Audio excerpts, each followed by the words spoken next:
What is going on, guys? I hope we're all doing well in quarantine, or as well as we can. And while we are isolated and situations aren't exactly ideal, let's not forget that it's important to have the kind of conversations that are going to be pushing us forward.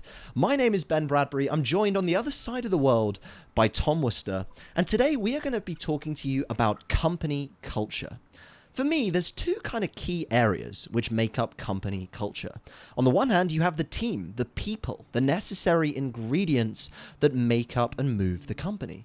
But on the other hand, you have the company itself, you have the system. And so the million-dollar question is, does the team make the system when it comes to culture, or does the system make the team? Tom, give us your high-level overview. What do you think? When it comes to company culture, you can never have one without the other. You can never have a team without a strong culture uniting them, and you can't have a culture without a team that brings that culture alive. There's a recognition that one flows into the other, which flows into the other. It's a harmony rather than two absolutes. As such, the easiest way to think about culture is the idea of people playing in the sandbox. Culture, what the company believes, defines the edges of the sandbox. Where does the world end and the sand begin? And the people who are playing within it, it's them who have the shovels and the trucks and the ability to build, but also these people can step over the sandbox walls. They can be a part of the culture and a part of that sandbox, or they can be a part of the world and unrelated to your core mission. So when we think about these two things, you cannot have one without the other. So the real question is, when we analyze culture, what are the things that unite the people in the sandbox?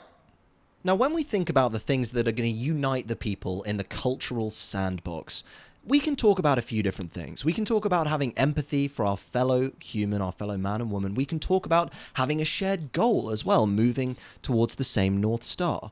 But ultimately, I think you can encapsulate all of these ideas, both of these ideas certainly, in this term of value alignment.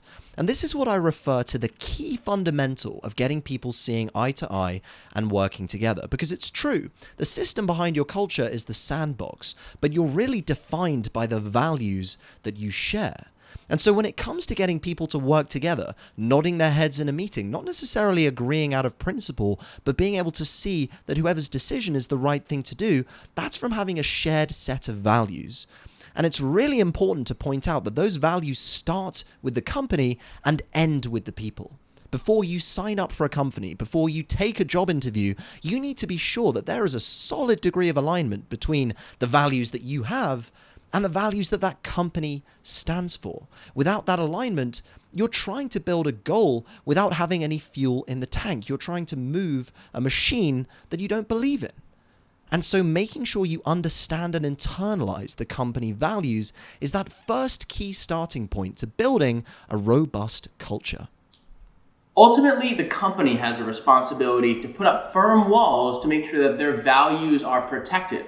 What can happen, and it often does happen in the cases of company that grows too fast because they've raised $100 million or they have a prerogative to go sell 200% more product the next year, is that they give up culture at the expense of growth. And what they end up doing is in the long term, they shoot themselves in the foot because the team that they had executing in the first place that enabled the potential of that growth has now been compromised because the walls of the sandbox have been lowered.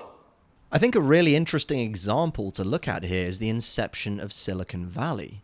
When Silicon Valley was started all those years ago, it demonstrated a law of successful culture, which is that every culture, every group always starts with a set of individuals who have something in common that come together for a shared set of values.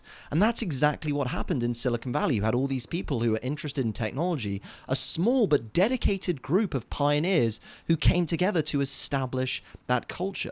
Without them, there couldn't have been any Silicon Valley. You couldn't just bring together all these disparate ideas.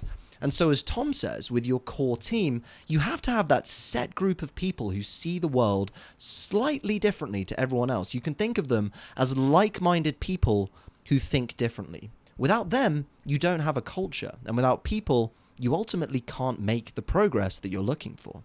The beautiful thing about values is that they don't share tangible qualities. They don't share race, they don't share levels of affluence, they don't share where you were born. Values are things that are just held together, not by tangible means.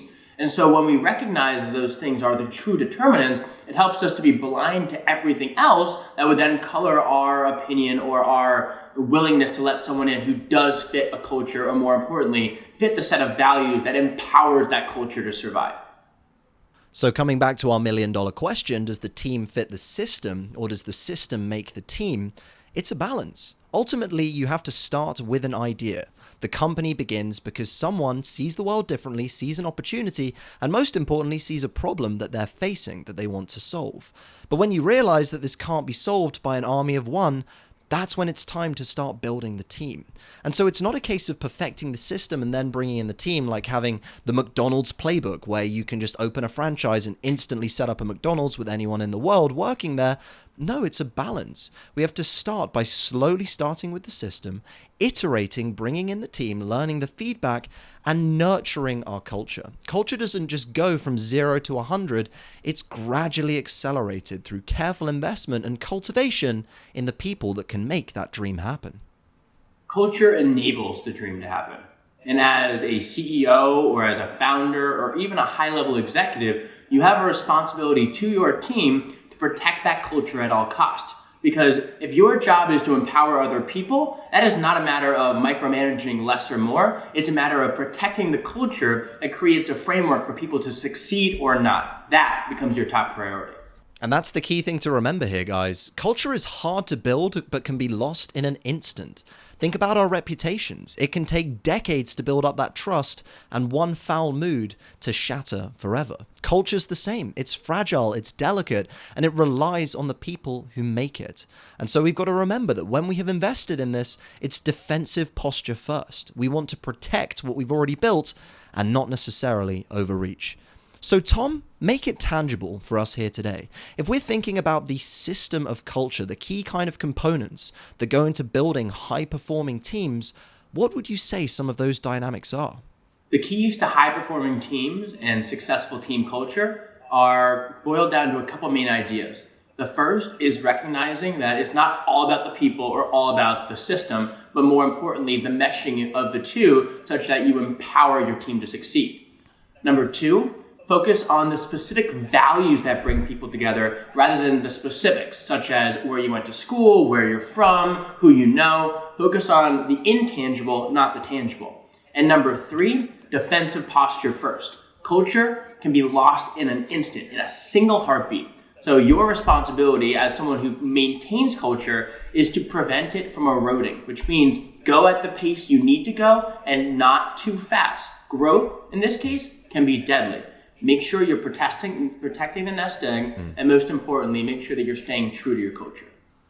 And let us know, how is your company culture evolving in the isolation era? Is it growing, is it going, or is it taking a hit because of the situation we find ourselves in? Let us know in the comments. We'd love to hear from you. And we'll see you next time for another conversation.